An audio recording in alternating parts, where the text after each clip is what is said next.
اب ہم یہ بتائیں کہ لوگ یہ جادوگر جادو کرتے کیسے ہیں اختصار کے ساتھ۔ جن لوگوں کو کسی دوسرے کے اوپر جادو کرانا ہوتا ہے، جو جادوگر کے پاس آتے ہیں، جادوگر اس شخص سے اس شخص کا نام پوچھتا ہے جس کے اوپر جادو کرنا ہے، اور پھر اس کی ماں کا نام بھی پوچھتا ہے۔ باپ کی بجائے ماں کا نام کیوں پوچھتا ہے؟ اس لیے کہ جادوگر عام طور پر جنوں اور شیطانوں سے مدد لیتے ہیں، اور جن شیطان اسلامی شرائع کو تسلیم ہی نہیں کرتے،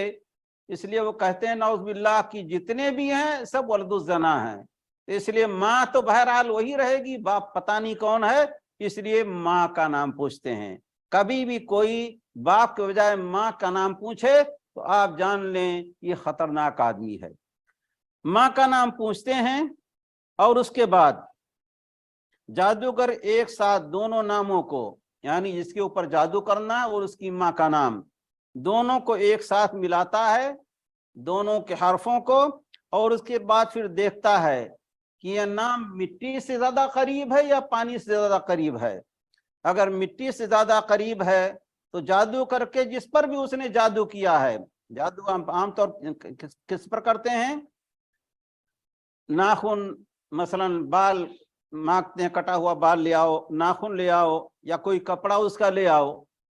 ان سب کے اوپر وہ جادوگر منتر پڑھتا ہے، اور اگر وہ ان دونوں کا نام مٹی کے قریب ہے، یعنی ایسا کلمہ جس سے تراب اور مٹی کا معنی پایا جاتا ہو، تو مٹی کے اندر اسے دفن کر دیتے ہیں۔ اور اگر ایسا نام ہو کہ ماں اور پانی کے زیادہ قریب ہو،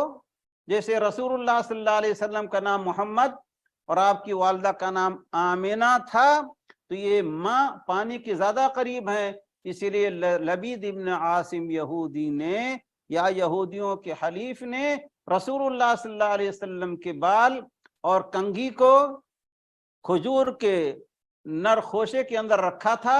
اور زروان نامی ایک غیر آباد کنویں کے اندر ڈال دیا تھا، پانی کے اندر ڈال دیا تھا۔ اور پھر رسول اللہ صلی اللہ علیہ وسلم کو جبریل اور میکائیل علیہ السلام کے ذریعہ معلوم ہوا کہ آپ پر جادو کیا گیا ہے،